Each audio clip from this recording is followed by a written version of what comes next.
മഞ്ജുച്ചി, നമ്മൾ പെണ്ണുങ്ങൾ ലൈഫിൽ ഒരു പ്രാവശ്യമെങ്കിലും നേരിട്ടിട്ടുള്ള ഒരു ക്വസ്റ്റ്യൻ ആയിരിക്കും, നിനക്ക് എന്താണ് ഇവിടെ ഇത്ര പണിയെന്നല്ലേ?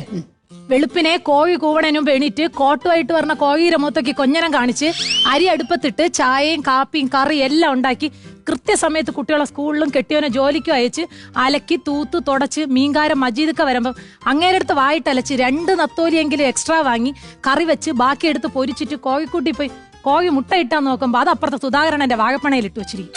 പിന്നെ മതിൽ ചാടിപ്പോയി അതും എടുത്ത് തിരിച്ചു പറഞ്ഞവയ്ക്ക് ആരും കാണാതെ നാളത്തേക്ക് കറി വെക്കാൻ വേണ്ടി ഒരു വാഴക്കൂമ്പ് ഒടിച്ചോണ്ട് വെച്ച് അലക്കിയതെല്ലാം മടക്കി ഇസ്തിരിയിട്ട് വയ്ക്കുമ്പോഴത്തേക്കും കുട്ടികളെ സ്കൂളിൽ നിന്ന് വിളിക്കാനുള്ള സമയമാവും. പിന്നെ ഓടിപ്പോയി വിളിച്ചോണ്ട് വന്ന് കഴിപ്പിച്ച് കുളിപ്പിച്ച് പഠിപ്പിച്ച് വിളക്കൊരുക്കി കത്തിച്ചിട്ട് രാത്രിക്കുള്ള എന്തെങ്കിലും ഉണ്ടാക്കാൻ നോക്കുമ്പോൾ ഒരാൾക്ക് ചപ്പാത്തി ഒരാൾക്ക് പൂരി, ഇത് മാറി മാറി പരത്തിക്കൊണ്ടിരിക്കുമ്പോൾ രാവിലെ ജോലിക്ക് പോയിട്ട് തിരിച്ചെത്തിയ ഭർത്താവ് ടി വി മുമ്പ് കാല് നീട്ടി ഇരുന്നിട്ട് റിമോട്ട് എവിടെയെന്ന് ചോദിക്കും. ഞാൻ കണ്ടില്ല മനുഷ്യ എന്ന് പറഞ്ഞാൽ പിന്നെ ഒരൊറ്റ ചോദ്യമാണ്, നിനക്കെന്താണ് ഇവിടെ ഇത്ര മലമറിക്കണം?